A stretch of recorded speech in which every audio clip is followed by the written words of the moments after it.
Welcome to the Pet Biz Project, the podcast for passionate pet business owners and entrepreneurs.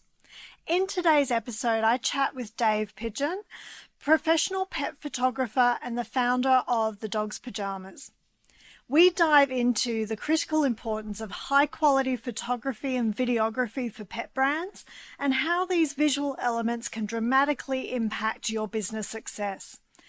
Dave shares his journey from architectural and food photography to becoming a sought-after commercial pet photographer and reveals the strategies behind creating images that truly connect with pet parents. We also explore some eye-opening statistics about how photography affects purchasing decisions, discussing the evolving role of video content, and we also talk about the challenges and opportunities that AI present for visual content creation. Now let's get into it. Hey Dave, thanks so much for joining us on the Pet Biz Project today. It's great to have you on board. Thank you for having me. I really appreciate you taking the time to have a chat. Yeah. So today we're going to be sharing with everybody the importance of high quality photography and videography for your pet brand.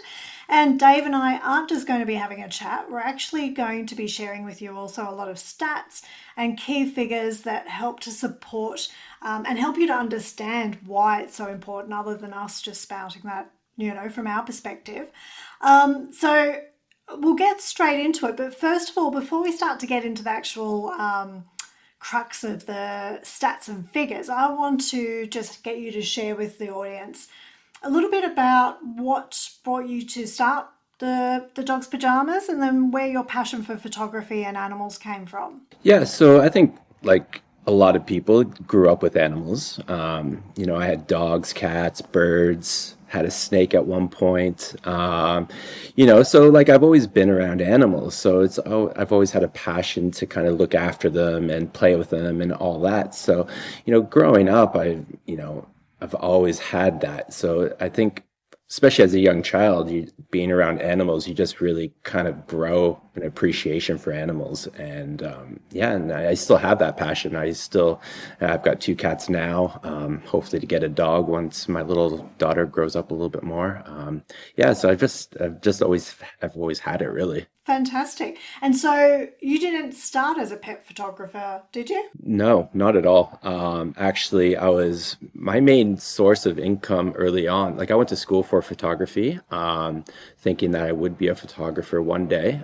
But actually, the way my path went was I was assisting photographers for a little bit, which then evolved into being a retoucher. So I was retouching for an architectural photographer for, a few years, which then I moved on and worked in a high-end food photography studio, retouching for one of the best photographers in Canada for food. And I did that for 8 years. So I was actually thinking that that was my career until I moved to Sydney. I'm Canadian, so I lived in Toronto for 10, 12 years. And then we moved to Sydney thinking that I would still be able to do the retouching thing. But it's done differently here than it is done back home in Canada. So I started actually photographing food.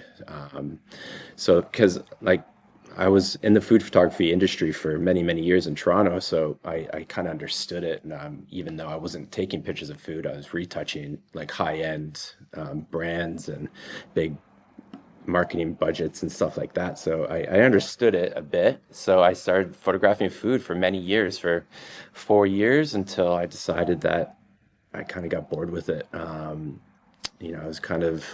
felt like my work was getting stale, just wasn't really having that much fun with it anymore. So it kind of transitioned into pet photography. And then, 5 years later, I'm still doing it. Yeah. Well, I suppose we've found with working together, with brands like Raw Petco and things like that, the food photography experience definitely lends itself to the pet space, doesn't it? With pet food, Most definitely helps you with that whole plating aspect of knowing how to get the and best shots. and lighting as well. Lighting that was such a huge part of that project, because we're dealing with not the prettiest of food, right? It was literally fish heads and stuff like that. So the lighting really had to play a huge part in that job. Fantastic.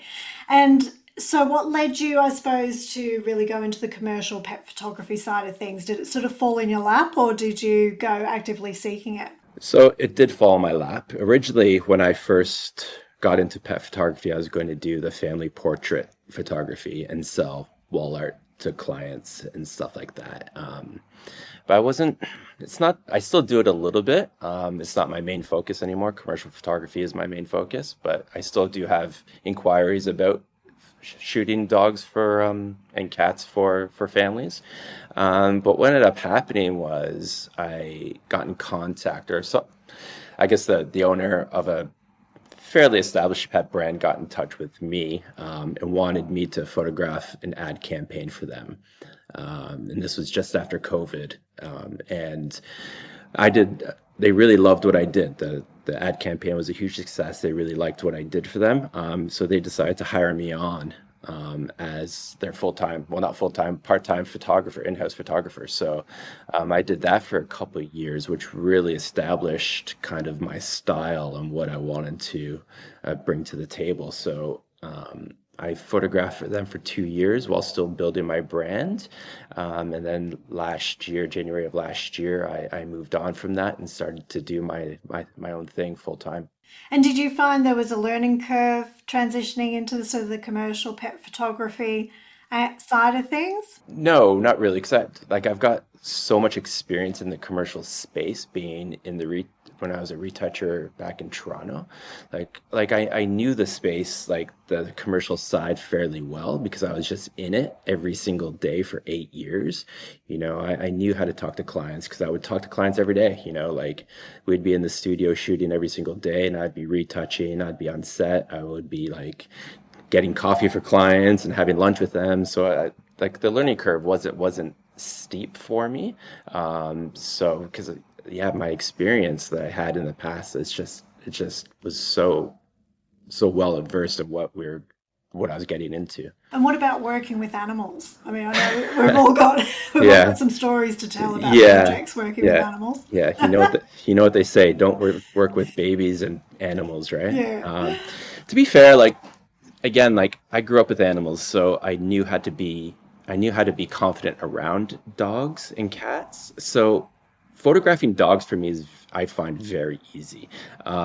Cats, on the other hand, are a completely different story. They're not as tolerant of being out of their environment and stuff like that. So they're a little bit more difficult to photograph. But to be honest, when I'm photographing a dog, it's the owner that is probably more of the issue than the actual dog. Because if the owner's stressed out and if the owner is like a little bit frustrated because the dog's not doing exactly what the owner wants them to do, then the dog is going to feed off of that. And I'm always talking to the owners to get them, like most people get it pretty quickly, they'll be calm and all that. But you do get the situation where, the owner is very stressed out because the dog's not acting perfect.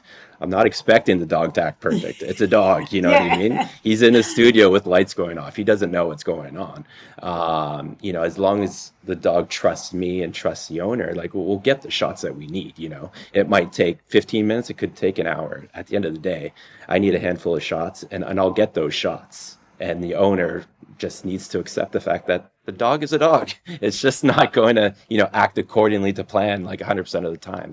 And that's where I suppose, like on projects we've worked on, where you bring in a dog trainer with, a variety of dogs, it just helps the whole experience as well. If you're doing a big shoot, it's not just you're able to focus on what you're doing, but then also having some assistance there as well in terms of helping the dogs rather than just the owner. Yeah, exactly. Like a dog trainer who brings their own dogs to a shoot, it just makes our lives so much easier because they can concentrate on the dog, I can concentrate on the camera and the lighting and all that stuff, and then you can concentrate on getting everything that you need behind the scenes. Like it just makes life so much easier. It does, doesn't And, it? and the dog trainer knows exactly what to do, right? Like they've been on photo shoots before, so they know their role in the whole job. So it just makes everyone's life easier. Oh, hugely so.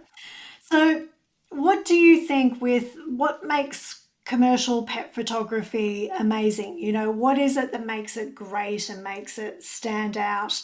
I suppose what I'm asking is compared to just working with somebody that does product photography for any kind of business compared to working with somebody like yourself where you are very specialized with the pet industry and pet brands? What makes it great and what makes the photos stand out? I guess at the end of the day, we're trying to sell a product. So it doesn't matter if it's a dog product, cosmetics, jewelry, food, drink. At the end of the day, it's still a product. Demographic might be slightly different, but we still need to portray a great product. So lighting is key. That's probably the most important part. And being able to tell a story where your potential client can visualize themselves using that product. So, when we did that one shoot the other week, at Balmain Pub, like we wanted to portray, dogs having a great time with their owners at the pub, right? So, Yeah. and like we just had like a bunch of people like cuddling dogs and stuff like that and drinking, that Dog Nation brew. So, at the end of the day, we're trying to tell a story. We need to sell this product. And, it doesn't matter if it's a dog product or any kind of product. A product is a product. And you want to transport the person through the images, I suppose, and the video. You want to transport them to that emotional connection with them being in that scene, in that, enjoying that, having that fun with their dogs as well, and being able to be a part of it. I shoot a lot of dog beds and we do a lot of lifestyle shoots and we're doing all kinds of different, scenarios at different environments so that the owners can see that dog bed in their own house. They could see the dog laying on the bed. They can, so, that's the job that we have to do is, create these images that, really stand out, that help the owners visualize them using this product. And aspire to be like in those images, because I suppose, like we find, it's not just the product and shooting the product with dogs, it's the environment that you're doing it in. The location is just as important as the products because, it just evokes the emotion of being in that location. So, which is what we've found with, shooting at a pub or you're shooting in a really beautiful home or something. It makes such a difference to the images and how those products then sell once they're on the website. So we're going to share a couple of stats here that we wanted to share that really emphasize the point. So I suppose 75% of online shoppers rely on product photos to make their purchasing decision. So the amount of websites that I look at when people come to us for our audits and digital roadmap workshops and we look at their websites, there are so many websites out there that not only don't have good quality photos, but aren't actually showing every angle of the product, aren't actually showing the full what they're going to receive when they actually purchase. So another stat is high quality product photos had a 94% higher conversion rate than low quality photos. So again, like we were talking about, it's not just shooting the product, but it's about the environment the product's shot in and elevating it to be the best it can possibly be. Here's a stat you can't afford to ignore. 69% of consumers want video when learning about products. And yet most pet brands are still running the same worn-out ads, hoping for new results. If you're not keeping your content fresh, you're handing your customers over to other pet brands that are. At Pet Biz Creatives, we deliver a steady pipeline of authentic UGC and polished studio video for your organic and paid ad use. No stress, no scrambling. Fresh content isn't optional, it's essential. Book your free strategy call at petbizcreatives.com/video. As humans, we're very visual people. So when we see images, we store them in our long-term thinking, and reading, they store that in the short-term thinking. So when people see nice photography, they're going to remember that a lot better than, a written word. So, it sounds cliche, but one picture says 1,000 words, you know what I mean? So like having good photography or good videography on your website just speaks volumes. Definitely. And another one was product pages with photos received 95% more organic traffic than those without. again, just recognizing that it's not just your keywords and your product descriptions that are going to get you ranking higher on Google and getting you more organic traffic, but it's the amount of those photos that you have that are relevant, that people enjoy flicking through and actually engaging with on your website. That's going to help to drive more organic traffic to your website too. And another thing that we see brands struggling with is the number of returns that they may be getting, customers returning products, which is just, such a time suck as well as an expense. But 22% of returns are due to the product looking different to what it does in person. So if you've got really old images of your products that are maybe not relevant anymore, the packaging's changed or the look of the product's changed, plus also not having lots of different angles, isn't it? I suppose with the dog beds, that would be a really key Or even example as color, well. even Yeah. color is a massive part of it, right? Like, because like I edit my images, I shoot it and I edit it in-house, and I get that color of the bed of any product accurate. So once it's live on the website, what you see on the website is what you're going to get. So if you're shooting it like poorly lit with your iPhone, color, your yellows are different, your reds are different than what the actual product is, people aren't going to be happy about that. What other mistakes do you see pet brands making then when it comes to product photography? Yeah, again, like if you're gonna shoot your own product, which a lot of people do, and you're more than capable of doing it. Like everyone has a camera these days, right? Every phone has a camera. Like at the end of the day, it has to be lit properly. Your phone needs light in order to take a good photo. So lighting it properly is number one thing that you have to do.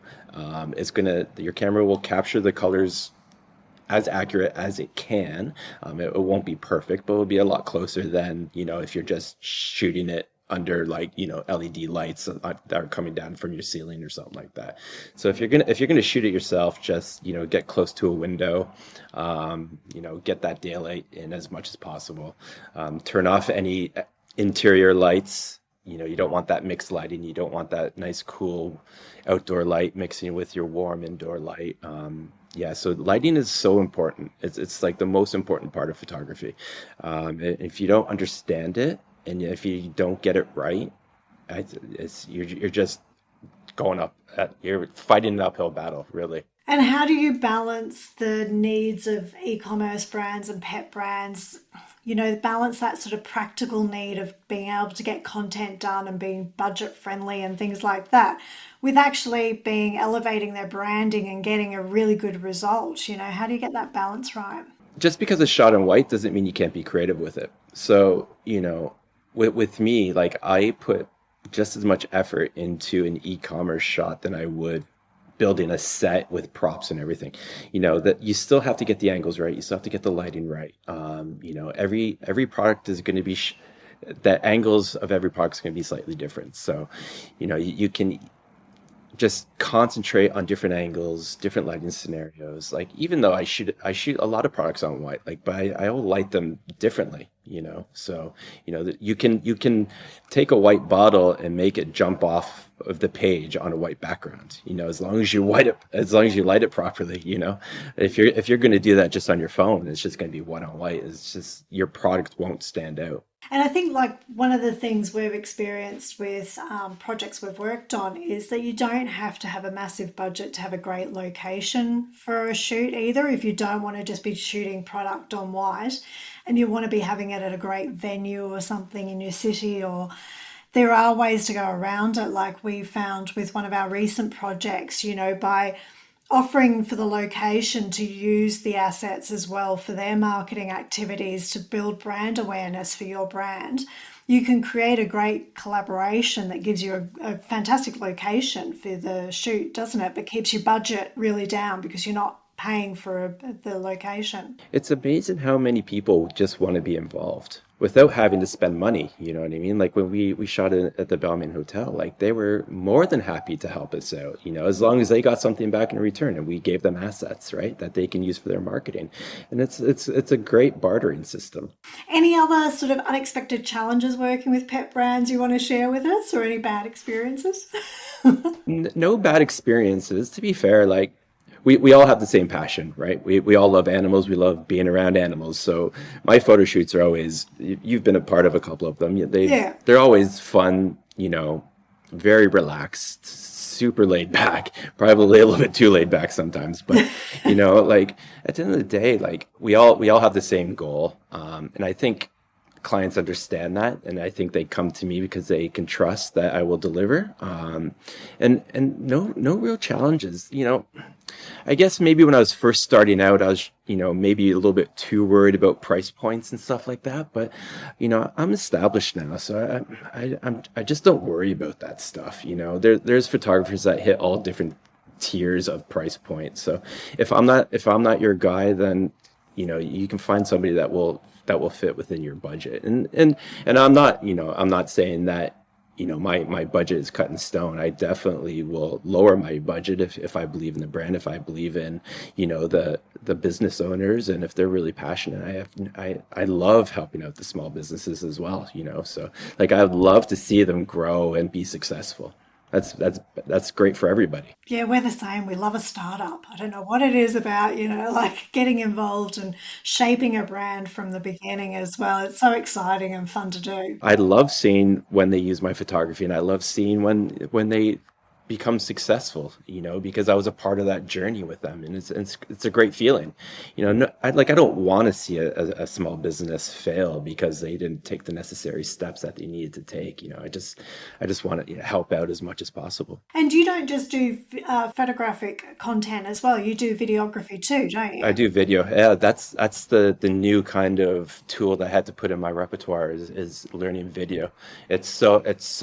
It's popular, but it's so important as well. Like, every client wants video now. So you have to, stay ahead of the curve, and you have to learn these new tools. And, I've been doing it for about 3 years video now. So, I'm pretty well suited to shoot a lot of different things and edit and all that stuff. So yeah. Oh, it's so important. And we're the same. We've had to adapt as a business. We started out initially many, many years ago, very focused on copywriting, email marketing, building that sort of emotional journey for customers, for their brands.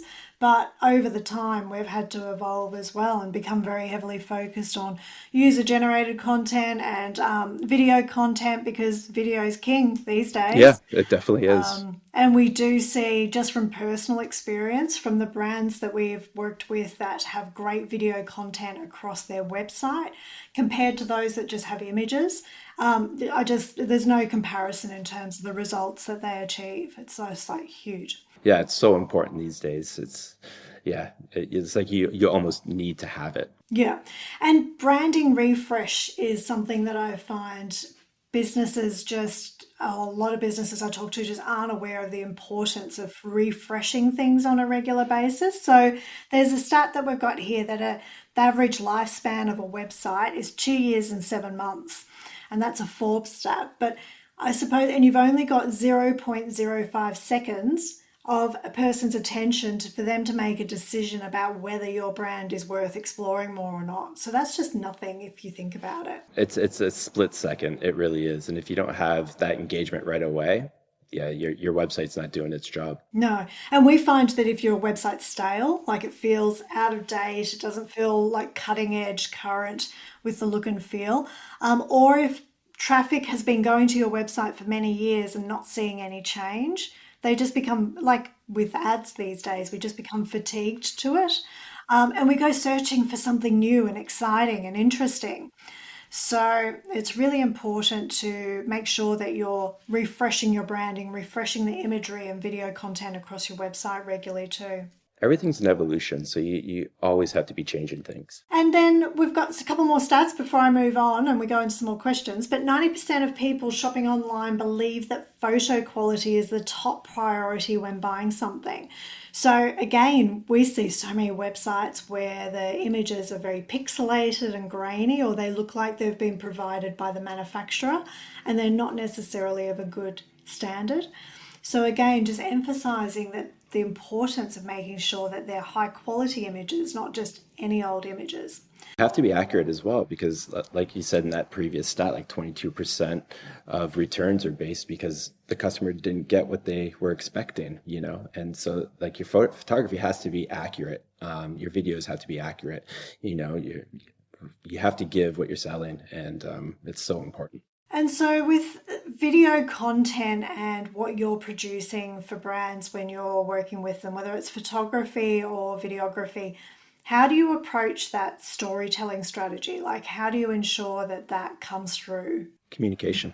At the end of the day, it is, right. It's my client's product. It's the story that they want to tell, and I'm here just to document it. Obviously, I have ideas. They'll have ideas. We'll communicate that before the photo shoot. Either send mood boards, like you like to send mood boards, and that's a great resource to kind of get me to start thinking about how I can light it, how I can shoot it, and all that stuff. So communication is just so important. We want everyone to be on the exact same page while we're on the photo shoot. The last thing we want is walking into the studio and nobody knows what's going on. Like, that's just going to lead for a very frustrating day. And if we're photographing any kind of animal and we don't know what's going on, like we're dead in the water, like, because you only and the thing is, like, you only have a short amount of time with an animal, right, before they start to get bored, and they'll get bored, and they won't want to do what they're supposed to do and all that stuff. So as long as everyone's on the same page, and we have that story in mind that we want to tell at the end of the day, we can very, very easily just focus on that and just get what we need. Yeah, and I think part of the storytelling strategy as well can be very much that behind the scenes content as well, where it's like you can really lean into the evolution of a brand and developing that brand, and bringing people behind the curtain to sort of see the excitement of new projects happening. And that's a great way to market your product as well. It's just like, hey, look at what we're doing today. We're behind the scenes in a photo shoot for a product that we're releasing, in a few weeks. Like, it's such engaging content that is such a good marketing tool. And again, people love to get involved in your business. It's and also, like, we find that the About Us page of a website is the second most visited page on any website. And I think that's where sometimes business owners forget and think that it's just about the product photography. Yeah. It's just about the logo, of the brand, and that they don't realize the value of putting themselves forward and having great shots of themselves with animals and things like that can really make them relatable and authentic to their customer base. I might have to revisit my About page. Yeah. I don't remember the last time I looked at that. It's probably 10 years younger. I know, but it's that whole customer purchasing decision, isn't it, of whatever it's a service or a product. When they go through, we're not just there to shop. It's an emotional investment. We're building a relationship with who we're buying from. Building trust and credibility as well. And you want to see, who is it that I'm actually buying this from? Who, innovated this product? Yeah, who am I supporting? Because at the end of the day, you're supporting this business when you buy their product. So where's my money going? Yeah, exactly. So I think it's important as well. And that's where, aside from the product photography and the branding and the storytelling, is making sure you've got good images, clear images, high quality images of yourself as well. I know what I'm doing this afternoon. Yeah. I'm going to revamp my About page. Yeah, exactly. Take a selfie of myself. Yeah, I know. That's the thing, I think. Obviously a good quality photo shoot content can be great for your About Us page, but it can also just being relatable and real and putting, images of you in a relaxed environment, doing things that just makes you human, which is what the world's needing, because, something we'll come on to is talking about, which we can do now actually, is the AI side of things, because even just in the last few weeks, there's been huge advances with what can be produced and what can be achieved at a very low cost with using AI, both image-based and video content. And that's really going to shape, it's not going to stop, is it? These kinds of things are just going to advance even more going forward, aren't they? No. Exactly. And you just have to learn how to use it properly. It's just another tool in your arsenal. at the end of the day, like some clients will heavily rely on AI. I don't know if that's for good or bad. I don't know yet, but at the end of the day, like right now, I can pinpoint an AI image from a mile away, and I think a lot of people can as well. And people are just going to get tired of it sooner or later, especially if they're just seeing it over and over and over and over again. People will just get tired of it. They won't trust it. They won't trust the product. So that's where, like, real photography, real video is just like it becomes so important because it just brings life to the photo. It just brings a soul to it. It just brings reality. It's really reality at the end of the day. If it's just too perfect, it just doesn't feel right. When I'm photographing dogs for a commercial shoot, like, yes, I want them to look as good as possible. But at the end of the day, like stray hairs and maybe some slobber on the side of their mouth isn't a bad thing. You know what I mean? Because it's real. It's absolutely real. And these Exactly. AI images don't have that. It's just too perfect. It just doesn't feel right. No, I know. I mean, we use AI ourselves for certain things, but I do feel like the overuse of AI for images and video, it may take a little bit of time, but it's really going to fatigue people to what they're visualizing because, yeah, we're all on social media, we're all on connecting on online to form human connections, and it's just an easy, quick way for us to form human connections, but they still need to feel human. If we lose that authenticity, it just feels like you can't trust it. To me, I think it's just, and we become fatigued to it as well. I think you'll just find your news feed on social media will become so full of AI generated content that if you've got real, authentic photography and videography that, doesn't look AI, it's not perfect. As you say, it's human, it's got faults to it, it's got those little quirks that we all know and love that make us feel comfortable because we're like, oh, this is real. I think that kind of stuff is only going to stand out in a crowd more going forward. And if pet brands are doing that, that's another tool in their arsenal for how they can stand out in a very competitive and noisy market, I Yeah, think. I So completely agree. so it will be very interesting to see. I mean, it's a little bit worrying and scary, but it's also interesting to see how it all evolves, I think, and staying on top of it. Yeah, I'm more intrigued on where it's going to land. Right now, it's just not there yet. Like I saw an ad probably like 2 weeks ago, and it was like a group of dogs. It was completely AI generated. One dog had 5 legs, the other dog. It was just like Yeah, it I was know. so silly. It was absolutely silly. Like one dog had 3 legs, the other one had five. It's like one had two tails. Like it's just not even remotely close yet. Well, and you can spend a huge amount of time just going down that rabbit hole of trying to generate AI content and it not spitting out exactly what you're wanting. If you had have just created it from the get-go of, exactly how you wanted it would have been so much better. So I agree it's not there yet, but it is We'll the eventually way, get there, yeah, but the rate at which it's evolving and improving is quite, just I suppose showing us that it is going to get a lot better very quickly. the thing that you're missing out on is if you're not doing these photo shoots, you're just relying heavily on AI imagery. You can't use like the BTS stuff that you get during the photo shoot as a marketing tool. You can't get any of that stuff, right? And I do believe, like, when a client's at a photo shoot and they're having a great time, they're getting the results that they want. They feed off of that energy, and when they get the final product of the images and the videos, like they remember the good time that they had, and then that energy will feed into their marketing story as well. And I think there's like a chain of like good energy that happens from it.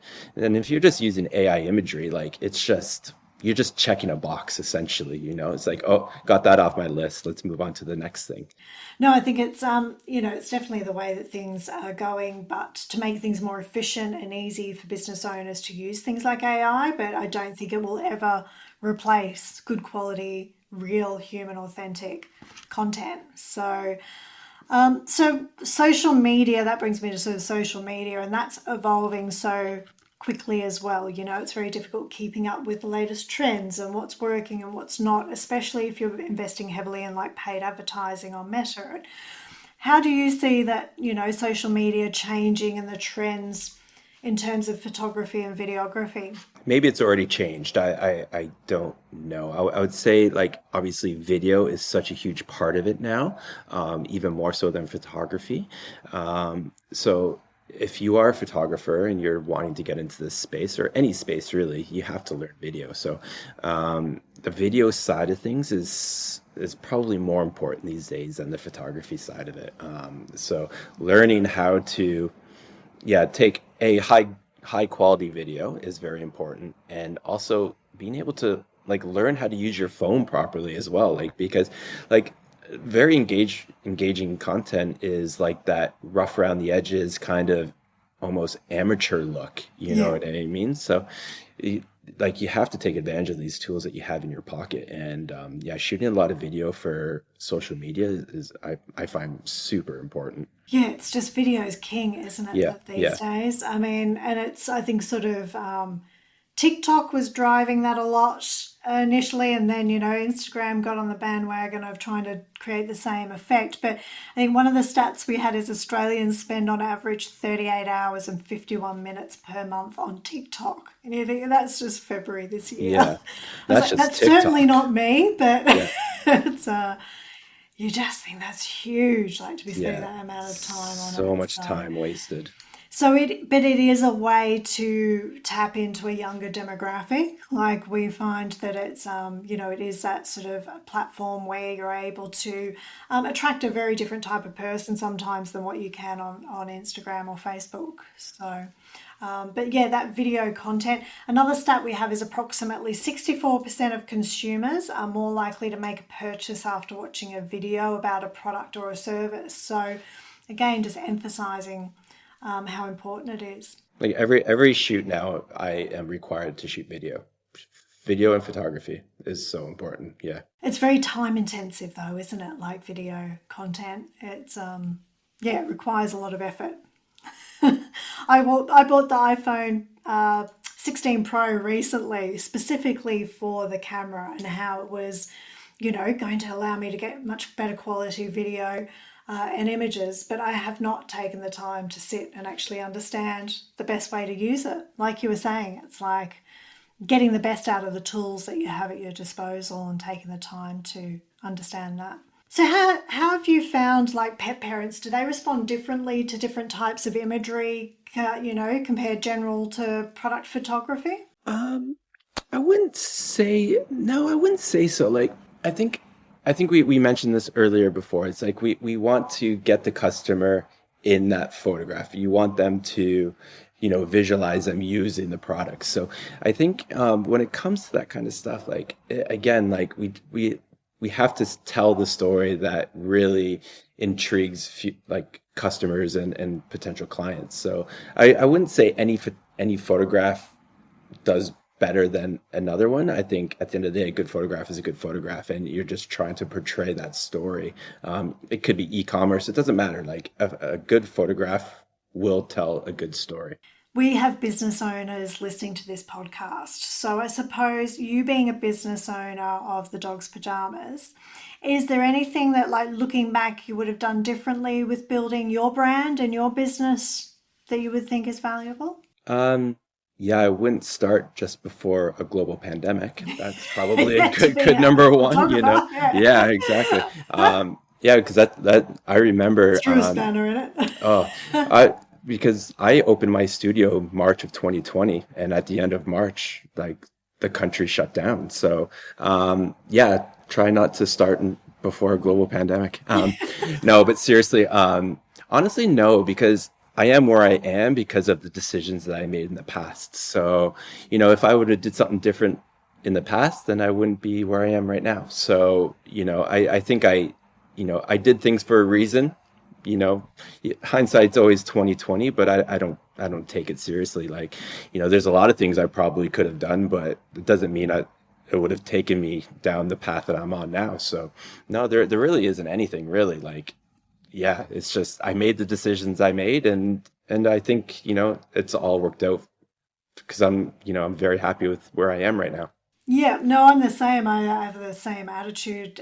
We actually were working with not just pet brands prior to the pandemic. We were working, with other businesses as well as pet brands. But we literally made the decision probably 3 months before the pandemic hit. We made the decision to go an inch wide and a mile deep with Yeah. just working with pet brands Yeah. because that's who we loved working with. Hmm. So for us, it was, a great decision because there was a huge boom Yeah. over the COVID period with pet ownership Yeah. and with pet brands. So for us, it was great, but oh gosh, it caused a lot of uncertainty for Yeah. everybody It for a really little did. while. Yeah. Yeah. Yeah. Threw us all a little bit, didn't it? Yeah. It really did. But I think it was like you were saying as well with, being a business that helps other brands, we sometimes neglect our own business. Like we're the Yeah. same. We will Yeah. sometimes delay refreshing our own website and updating the imagery on ours time and time again to, work on because we're so busy working on the other people's businesses. So I think it's that stopping and taking note and just, practice what we preach, I suppose. Yeah. Yeah. That's funny. You're just so busy helping others that you're not really helping yourself. Yeah. And so, where do you see pet photography heading in the next few years? I mean, we've talked about AI, but is there anything else that you think is going to be really popular or key? Honestly, like, oh, it's such a tough question. It's so hard to predict the future. It's a growing industry, so more and more people are going to get involved in this industry. So there's probably going to be a lot of really cool, innovative products coming out. I don't know. I'm not in the product space. Like I'm not a product developer or anything, but I can imagine that there's going to be some really cool stuff coming down the pipeline. Yeah. And in terms of photography, uh, I don't see anything changing that much yet. Obviously, AI is going to play a big role, but again, like that's just a tool that you can use. And video, video is again. Video is king. We've mentioned it so many times. It's just so important for everyone. Like photographers need to learn it. You'll get left in the dust if you don't know how to shoot video. And businesses need to have video on their websites. They need to have video on their marketing plan. They need to have video in the socials and everything like that. Definitely agree.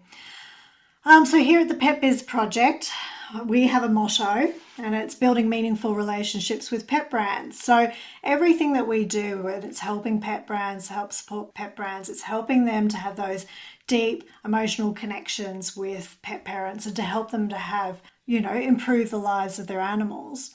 So what does it mean to you personally, Dave, about building meaningful relationships with pet parents? Well, we've mentioned it before, like we have the same passion. We absolutely love animals and we want to do the best that we can for animals. So if a product or a company comes to me and wants to shoot this product, it's just like bring it on. Like I will do whatever I can to help you succeed and to tell the story that you want to tell. And it's just so important. Communication is just so important. It's just you again, like we're in a digital age where like the only way people communicate is through text or through emails. It's like no one's talking anymore. You know what I mean? No one's We're like, abbreviating yeah, our exactly, conversations. exactly. And like every email that I get, an inquiry about a photo shoot, the first thing I do is like I call them. If they leave their phone number, I call them right away. I don't respond back by email. I'll call because I want to know more about their product. I want to hear their passion. I want to hear their story. I want to know their why essentially. And it's just so important. Communication is just so important. And it's just like it's almost a lost art these days, like talking face to face. Like people just don't do it anymore. And I just find like you just learn so much hearing somebody's voice. No, I know. I completely appreciate that as well because being an online business and we pretty much all the work that we do with clients is through Zoom calls and working with them digitally. But, like we had in when we were in Sydney together recently, just those like the indie pet event that we went to and then working together on the photo shoot. It is so nice to have that sort of personal one-to-one sort Yeah, of connection exactly. and get to have those times to catch up and remember what it's like to be human Yeah, and connect exactly, in person. exactly.